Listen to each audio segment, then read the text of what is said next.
E aí, turma, suave? Bom, hoje nós vamos terminar o capítulo falando sobre modelo cinético molecular de um gás ideal, tá? Então, para considerar esse modelo, a gente vai considerar algumas coisas, lembrando lá também dos conceitos de gás ideal, né? A primeira delas é que em um recipiente com volume V, ele vai conter um número muito grande de partículas idênticas e com a mesma massa, tá?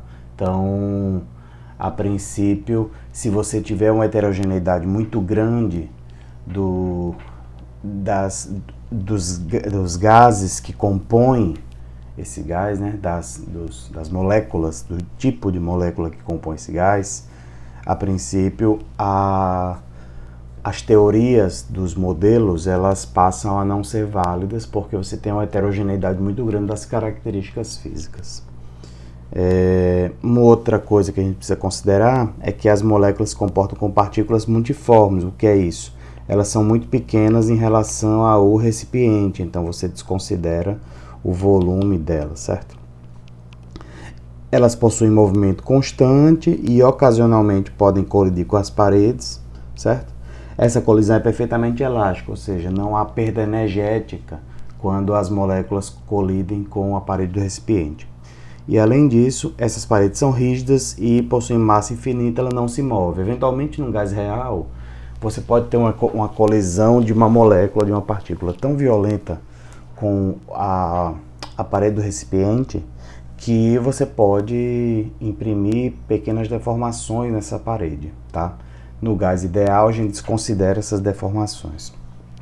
Pois bem, então, existe uma equação muito importante que eu não vou demonstrar aqui por questões de tempo de vídeo, e na verdade eu acho que nem é importante que vocês vejam essa demonstração, tá? Que é a equação da energia cinética translacional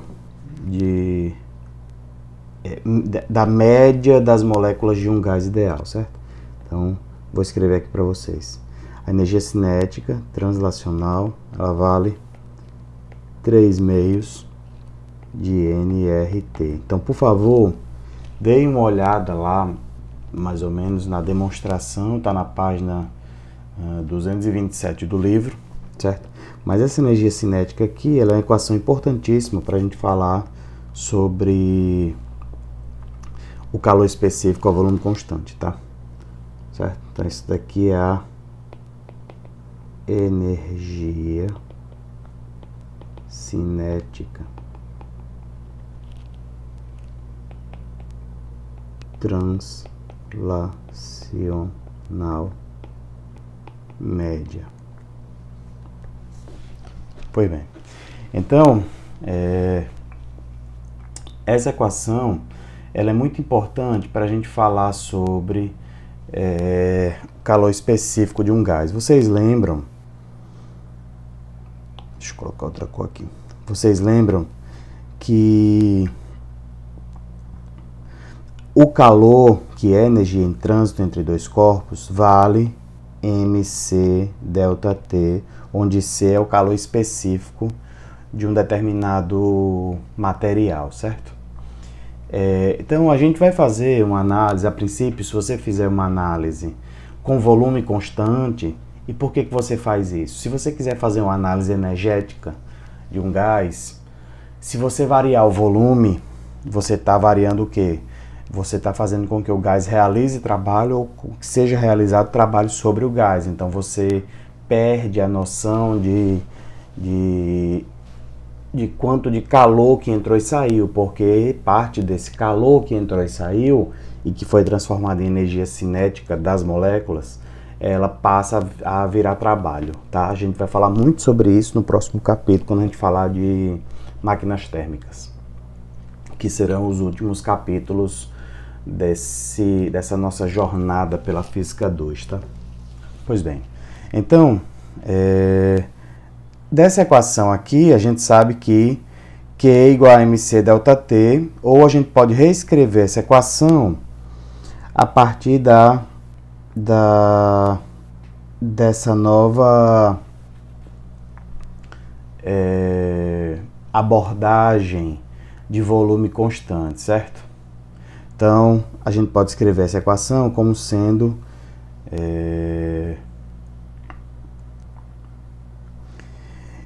Q ou dQ, eu posso escrever isso em elementos infinitesimais também, vale N, que é o número de mols, CV delta T, certo? Onde esse CV é o que? É o calor específico molar a volume constante, certo? Calor específico molar. Por que molar, professor? Veja que eu transformei massa em número de mols, certo? Então a gente vai também usar aquelas expressões que a gente viu na aula passada de número de Avogadro, número de mols, massa, massa molar, etc. Pois bem. Então, se todo o calor que eu cedi para o meu gás, ele foi transformado em energia cinética translacional, então NCV, eu vou colocar aqui T, tá? Que é a temperatura que variou, vai ser igual a 3/2 de nRT, certo? Então, eu posso cancelar N com N, T com T, de modo que CV é igual a 3/2 de R. Vejam, o calor específico molar a volume constante de um gás ideal, ele vale o mesmo para qualquer gás monoatômico, certo? E de fato isso acontece aqui, ó. Professor, por que gás monoatômico? Porque se eu considerar que todo o calor está indo para a energia cinética translacional, então isso ocorre em gases monoatômicos, tá? Em gases diatômicos, você começa a ter a rotação das moléculas, certo?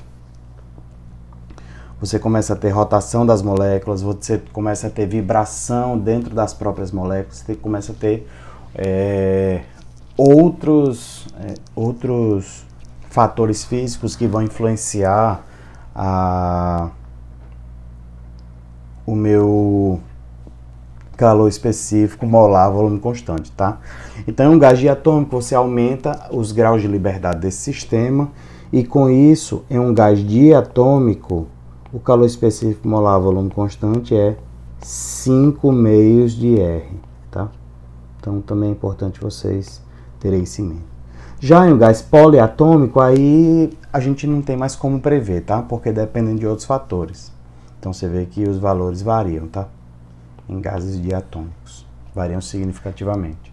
Em um gás diatômico, variam muito pouco, certo? Então, fica em torno de 5/2 de R. Tá bom? Então, para o gás hélio, a gente vê que se ele tiver temperaturas muito baixas, todo o calor vira energia cinética translacional. Acima de uma determinada temperatura, aí ele entra no gás diatômico, tá? Certo? De hidrogênio. Você vai ter energia para translação e energia para rotação. E se a temperatura dele é muito, muito alta, aí ela começa a vibrar também, tá? Então, você tem todo o espectro aí de 3/2 de R, 5/2 de R, 7/2 de R, porque você está aumentando de novo os graus de liberdade, tá? Já para um sólido, se é um sólido com estrutura cristalina, lembra que a gente falou sobre estrutura cristalina, né? Que é como o sólido se arruma dentro dele mesmo. Se o sólido tiver uma estrutura cristalina de um único átomo, de um único tipo de átomo, certo? Então, essa regra, ela também é válida, essas regras de calor específico a volume constante, tá? Então, a gente tem chumbo, alumínio, silício, diamante, que tendem a um valor de 3R, tá? O calor específico, só que esse calor específico ele depende da temperatura desse sistema, tá? E existe uma regra chamada regra de Dulong e Petit, que é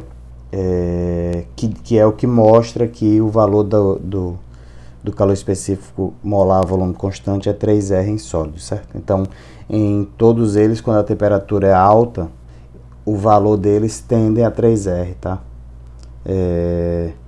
Se as temperaturas deles forem muito baixas, o calor específico a volume constante é muito menor do que 3R, tá? Para os sólidos. É apenas um comentário.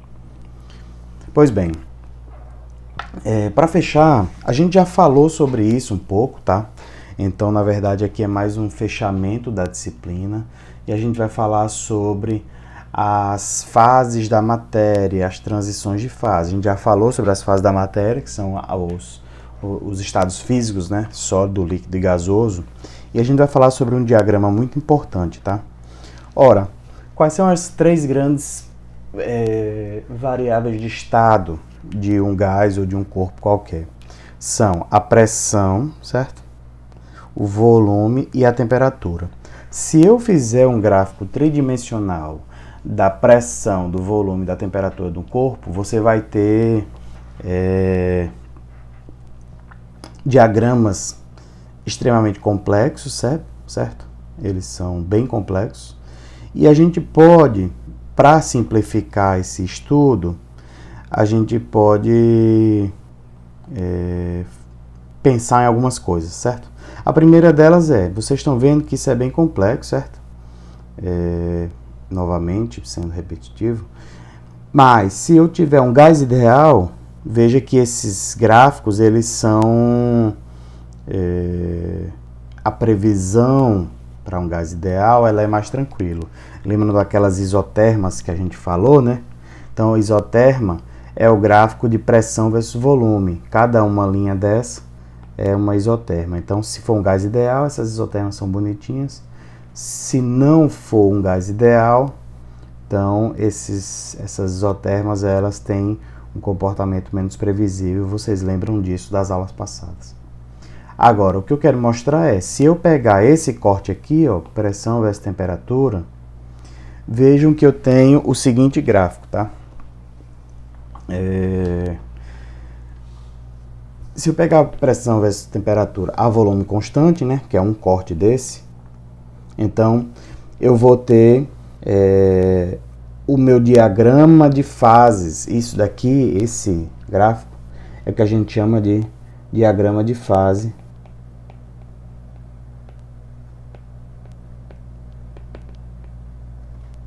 Certo? Quando eu falo fase da matéria, o estado físico, né? Da minha matéria, do meu material, tá? Então, é lógico que cada material possui um diagrama de fase, porque existem as temperaturas críticas, certo? Então, quando você tem uma temperatura, uma pressão alta, temperatura alta, certo? Então, você passa a vir para cá, certo? Pois bem, mas vamos para cá primeiro. Se eu tiver temperatura baixa, pressão alta, na verdade as pressões começam de baixa até alta, certo? Nessa região aqui, ó, o material ele está no estado que sólido, certo?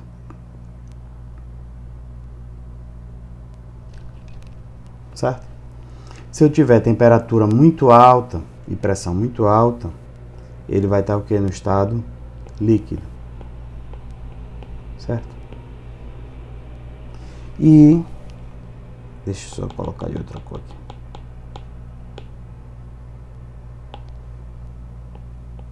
Líquido. Se eu tiver temperaturas altas e pressões baixas, então você vai estar no estado gasoso, certo? Nessa linha aqui, ó, nessa linha aqui é a linha onde a transição de fase ocorre, certo?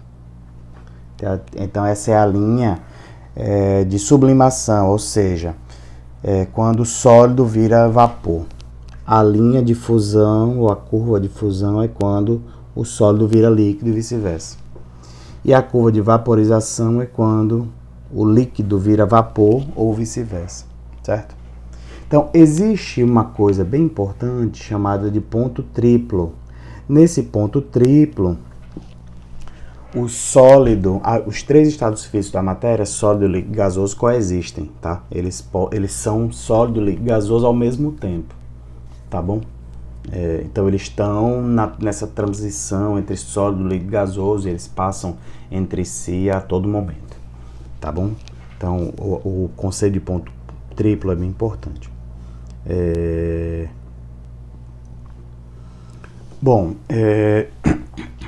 Então existe também o ponto crítico. Então aqui existe uma curva bem delimitada, né? Deixa eu colocar de vermelho. Uma curva bem delimitada entre líquido e vapor, certo? Acima de um ponto crítico, certo? As propriedades do material, elas mudam lentamente com variação de pressão ou temperatura. Então, a princípio, você pode ter aqui líquido e gás passando entre um e outro sem haver uma transição de fase abrupta como há aqui nessas curvas, tá bom?